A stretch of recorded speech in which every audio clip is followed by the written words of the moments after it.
İyi günler arkadaşlar. Bugünkü yeni konumuz işte yazım karıştırılan kelimeler. Yazım karıştırılan kelimeler. Aşağıdaki yazım karıştırılan kelimelerin yanlış ve doğru yazılışları verilmiştir. Yanlış ve doğru kelimelerin nedir? Verilmiştir. Yani ben vermişim. Hem yanlışı hem doğrusu. Neden verdim?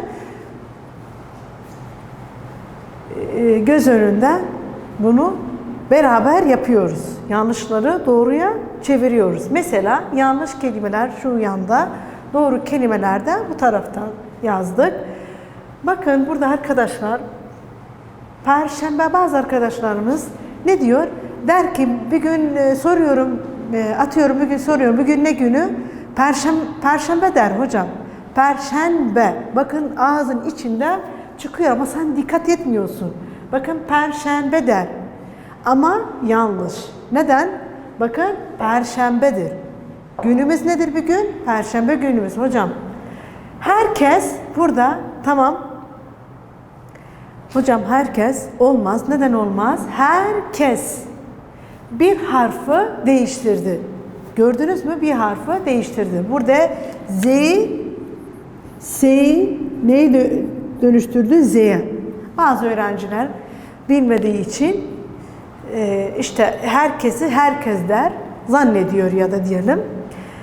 Bu da hocam bu doğru mu? Bu doğru. Neden? Siz böyle dediniz. Evet. Birkaç bu neye nasıl yapmış? Ayrı ayrı yazmış ama ayrı ayrı yazılmaz. Bitişik yazılır. Birkaç bitişik yazılması gerekiyor. Her şey bakın her şey yine bitişik bu sefer tam tersi. Bazı kelimeler var. Siz neden yanlış yapıyorsunuz? Bitişik olanları ayrı ayrı yazıyorsunuz. Ayrı ayrı olanları bitişik yazıyorsunuz. Neden? Her şey şimdi burada ayrı ayrı yazmamız gerekiyor.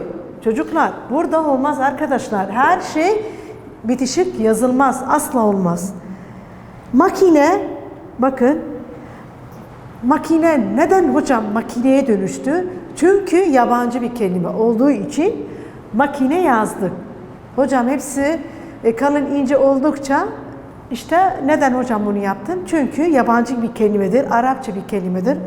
O yüzden bakın burada makine neye dönüştü? Makine. Neden? Biz anlatıma göre yabancı bir kelime olduğu için. Bakın yine burada yine yanlış yapıyorsun. Sürekli bu yanlışları görüyorum ben. Hiçbiri aynı önceki gibi. Hiçbiri yine bitişik birleşik yazdınız. Bitişik gerekiyor. Bakın bunu çok zaman zaman buna dikkat ediyorum. Hep öğrenciler övünmek ne demek? Kendisi bazı arkadaşlar var kendisi övüyor. Demek ki burada diyor ki övünmek. Ne yaptı? Ya ne dediniz? Yumuşak G'yi yazmış. Övünmek yerine bu V'dir. You değil. Ü değil pardon. Bakın bu şekilde ben yazdım. Şöyle yapıyorum. Övünmek.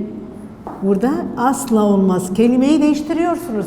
Övünmek hiçbir manası yok. Övünmekte anlatımına göre yazdım. Bu aslında çok yanlışlar var.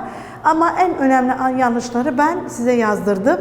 Bunu tekrarlamayın lütfen arkadaşlar dikkat edin.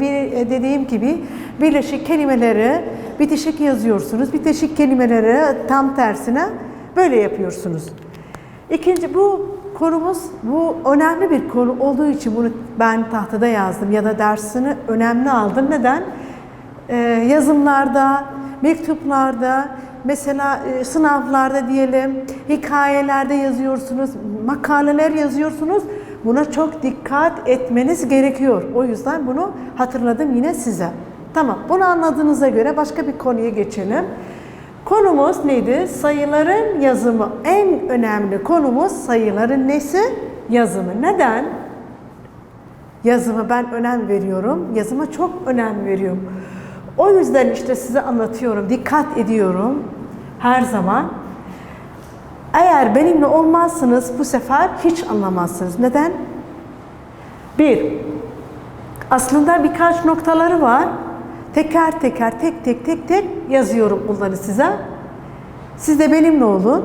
Arkadaşlar, evet, sayılar metin içerisinde yazıyla yazılır. Gördünüz mü? Sayılar metin içinde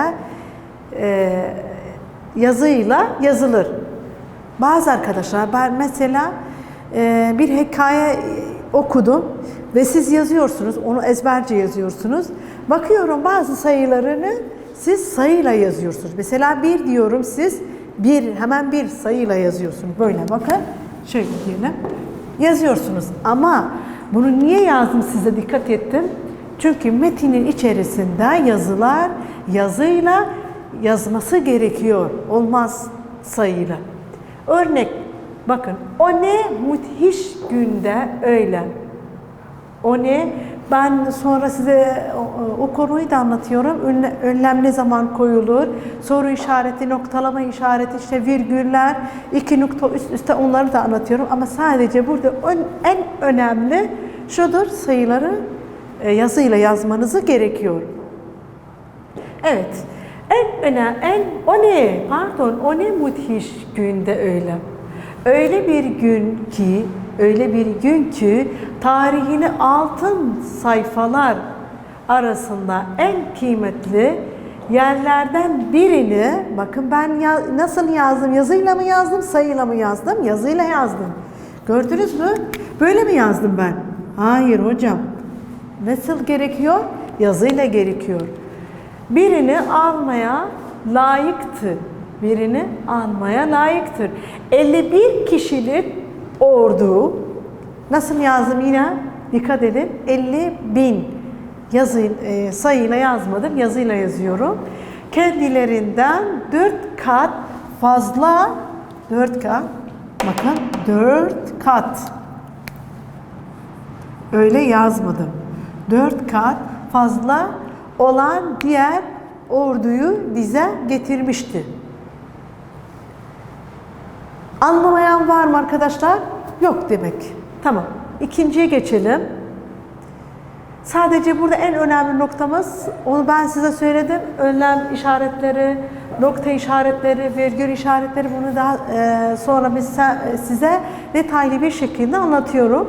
Ama en önemlisi ben seçtim. Çünkü çok görüyorum, zaman zaman görüyorum. Öğrencilerimiz yazı içerisinde sayıları yazıyor ama aslında yazıyla yazması gerekiyor. Evet, ikinci noktamıza geçelim. Birden fazla kelimeden oluşan sayılar ayrı ayrı yazılır. Arkadaşlar, birden fazla olursa kelimeden oluşan sayılar, bazı kelimeden oluşan sayılar ayrı ayrı yazılır. Örnek, okulumuz, bakın, okulumuz, ben burada yukarıdaki gibi işaretledim size. Yani bir siyah bir kalemle yazdım sizlere, görünsün diye. Öğrenciler hata etmesinler, daha dikkatlerini çeksin. Okulumuz, neden dedi? Bakın, birden fazla, değil mi? Kelimelerden oluşan sayıları ayrı ayrı yazılmaz. Okulumuz tam ayrı ayrı yazılmaz dediğime göre 356. Yine başa döndük. Öyle diyelim. Sayıları nasıl ben yazdım? Yazıyla yazdım. 356 bilgisayar hediye edildi. Kime? Okulumuza. Hocam, okulumuza ben, olur mu hocam, ben mesela unuttum onu. Kelimeleri ayrı ayrı yazdım. Hayır, olmaz. Neden? Çünkü birden fazla kelimeden oluşan sayılar ayrı ayrı yazdım. Olur. Neden? Ben anlattığım gibi okulumuzdan, çünkü o yukarıda diyor ki birden fazla kelimeden oluşan sayılar ayrı ayrı yazılır. Birden fazla olursa ayrı ayrı yazılır. Evet, doğru yazdın. 300 ama burada yanlış yaptın. Neden? Şöyle yaptın. 350. Senin yanlışın buradaydı. Burada değildi. Birden fazla kelimeden ayrı ayrı yazdığına göre doğru ama sen sayılarda yanlış yapmışsın. Tamam hocam. Buna da yine dikkat ediyorum dersen olur. 356 bilgisayar hediye edildi. Yine burada bilgisayar hediye edildi. Anladığınıza göre 3'e geçelim. Üçüncü noktamız şöyle anlatıyor. Para ile ilgili işlem ve senet. Bakın virgül. Dikkat edin. Senet, çek ve birer birer. Senet, çek ve birer birer. Belgelerde geçen bitişik yazılır. Belgelerde geçen bitişik yazılır. Örnek ödenecek miktar. Ben mesela sizlere ödenecek bir miktar para veriyorum. Burada ödenecek miktar nedir mesela? 780 dolar demek. 780 dolar demek. Tamam arkadaşlar. Herkes anladığına göre bu kadar. Devamı da var. Birazdan devamında yazıyoruz. Siz yazın bunu. Bitirin. Ben devam. Arkadaşlar devamını burada yazdım. Üçüncü noktadan bitirdik. Devamını şurada yazdım. Benimle olun. Evet. Dördüncü ne diyor? Notayı niteleyen sayılara ayrı yazılır. Notayı niteleyen sayılar ayrı yazılır. Bakın örnek. En sonda bir re notası daha. Evet. Bu bir 16'lık. Evet. Bu bir 16'lık. Tamam. 5. oyun isimlerin bu sefer 5. anlatıyor. Oyun isimlerin niteleyen sayıları bitişik yazılır. Burada ne anlatıyor? Bitişik yazılıyor. Yani bazı oyun isimlerini niteleyen sayılara nasıl yazılır? Bitişik yazılır. Evet. Örnek bakın 101. Okey. Taşlarıyla oynanan bir oyundur. Örnek veriyorum. 101. Okey. Taşlarıyla oynanan bir oyundur. Herkes anladığına göre 6. noktaya girelim. Roman rakamlarda ne anlatıyor? Roman rakamları ancak 100 yıllarda, bu benim için bu çok önemli. Çünkü ben romanları seviyorum. Sizler için niçin önemli? Siz eğer zamanla karşılaştığınız bir kitabı alırsanız beni düşünürsünüz. Neden abla ya da hocamız önemli olduğu için dikkat ediniz dedi ya. Roman rakamları ancak 100 yıllarda hükümde isimlerinde mesela hükümden neden ancak 100 yıllarda olur, bölümde olabilir, isimlerde olabilir, tarihte olabilir, aylarında da olabilir, yazılışında da kitap ve dergi biliyorsunuz değil mi arkadaşlar? Dergi günlük var ya, çıkıyor, haberler çıkıyor dergide. O demektir dergi, tamam mı? Ciltlerinde ve kitapların asıl bölümlerinden. Kitapların nesinden? Asıl bölümlerinden önceki sayfaların numaralarından kullanabilir. Örnek, insanoğlu Mesela kaç yüz yıllarından öyle anlatıyor. Zaten roman rakamları şöyle yazıyor arkadaşlar. Dikkat ediniz. Değerli öğrencilerim, roman şekli yazılışları mesela çok olduğu için böyle şu şekilde yazılır. İnsanoğlu 100 yılda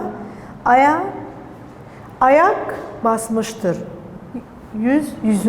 yılında ayak basılmıştır. Tamam mı?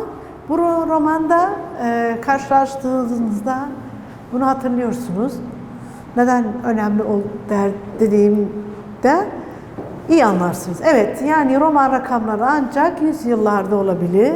Yani hükümde, isimlerinde, tarihlerde, ayların ve yazılışlarında da evet, kitap ve dergi dediğim göre ciltlerinden ve kitapların asıl bölümlerinden önceki sayfaların, asıl kitapların önceki sayıların ya da önceki numaralarında olmasından kullanabilir. Yani örnek insanoğlu 100.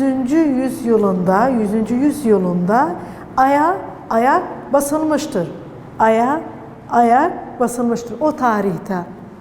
Demek ki o tarihte insanoğlu ayak basılmıştır. Evet. Bitirdik 6. noktamıza. Girelim. 7. noktamız ne anlatıyor bize? 5 ve 5'ten çok rakamlı 5'ten çok rakamlı sayılar sonda sayılmak üzere üçlü gruplara ayrılarak yani üçlü gruplara ayrılarak yazılır ve araya ne gelir? Nokta konur ve araya nokta konur. Üçlü yazılar aralarında nokta konulur. Yani bakın öyle mi dedi? Evet hocam. Örnek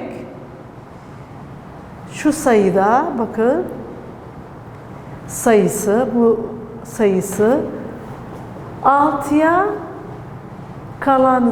kalansız bölümlerini bölünebiliyor mu hocam? Evet. Bölünebiliyor mu? Bilmiyorum ben. Eğer bölünebilirsek o zaman anlarız yani demek. Şu sayısı 6'ya yani bu sayı 6'ya kalansız bölünebiliyor mu? Ben soruyorum size. Bölünebiliyor mu? Bir tek öğrenci elini kaldırıyor hocam.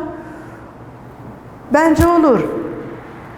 Öbürü der ki bence olmaz. Onu bilmiyoruz. Yani matematik girersek anlıyoruz. 8. noktamıza girelim.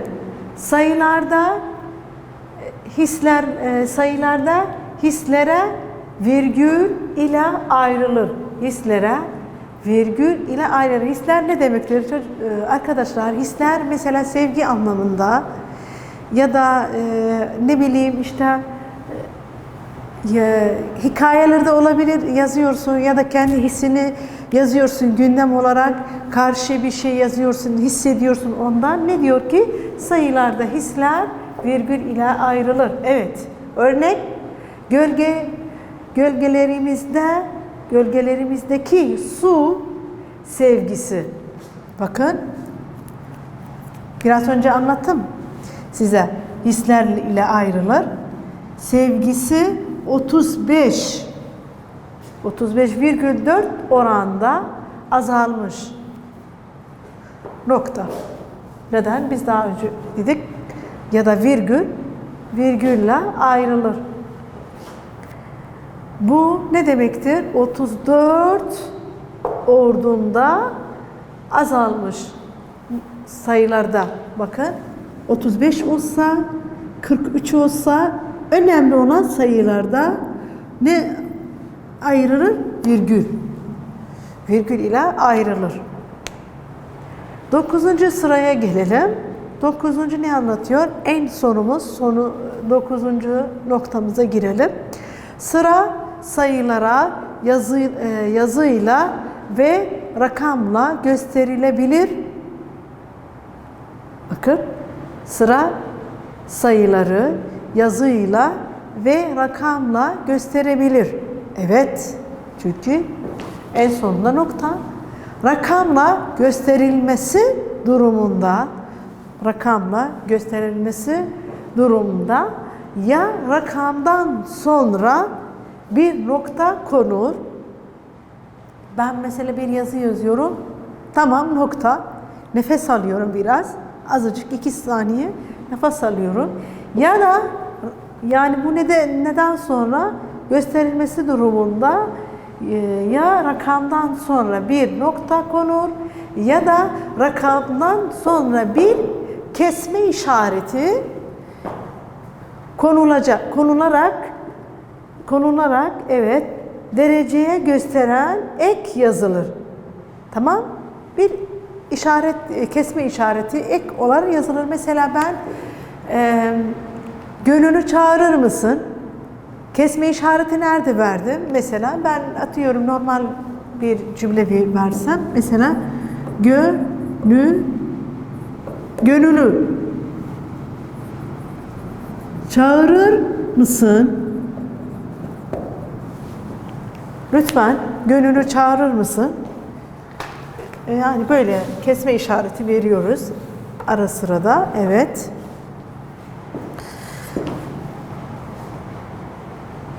Örnek, bakın 36. Kesme işareti nerede verdim? Rakamlardan sonra. Ben önceki verdiğim cümlede özel isimlerden verdim. Ama asıl konumuz bizim rakamlardan sonra der ki 36. sıradaki öğrenci kim? Ya da mesela 12. sıradaki öğrenci kim? 11. sıradaki hocamız kim? Hocam. Sorabilir miyim? Evet, sorabilirsin. Ama bizim önemli noktamız şuydu, dikkatimizi çekti. Hocam neden burada bir kesme işareti koyduk? Şu nedenle koyduk. Biz zaten 9. sırada anlattık. Sıra sayılara yazıyla ve rakamla gösterebilir. Evet. Rakamla gösterilmesi durumunda ya rakamdan sonra bir nokta konur, rakamın direkt sonunda nokta konur ya da rakamdan sonra bir kesme işareti konularak derece gösteren ek yazılır. Hocam 3. sıradaki öğrenci kim? Kesme işaretini yazdım, belirttim size. Biliyorsunuz. Çok basit değil mi? Evet. Ve son noktamız, 10. noktamız. Bakın, eğer dikkat ederseniz günlük hayatımızda da ne dedim ben? 10. noktamız. Üleştirme sayıları rakamla değil, yazılı belirtilir. Neden değil? Çünkü yazıyla belirtilir. Örnek, kitapları beşer yerleştirdik. Hocam ben dedim ki arkadaşlar kitapları nasıl yerleştiririz? Hocam birisi der ki hocam ben kitapları altı beşer üçer yerleştirdik. Yani bu nedir? Konularak üleştirme sayıları rakamdan değil ama yazıyla belirtilir. Yazıyla mesela ben söylüyorum, söylemek anlamında mesela hocam üçer öğrencileri yerleştirdim. İkiye şey yaptım yani yerleştirdim. Ya da beşer hocam yerleştirdim. Bu neyle belirti olur? Yazılırken belirtili olur. Tamam mı? Herkes anladığına göre. Arkadaşlar teşekkür ederim. Görüşürüz yine.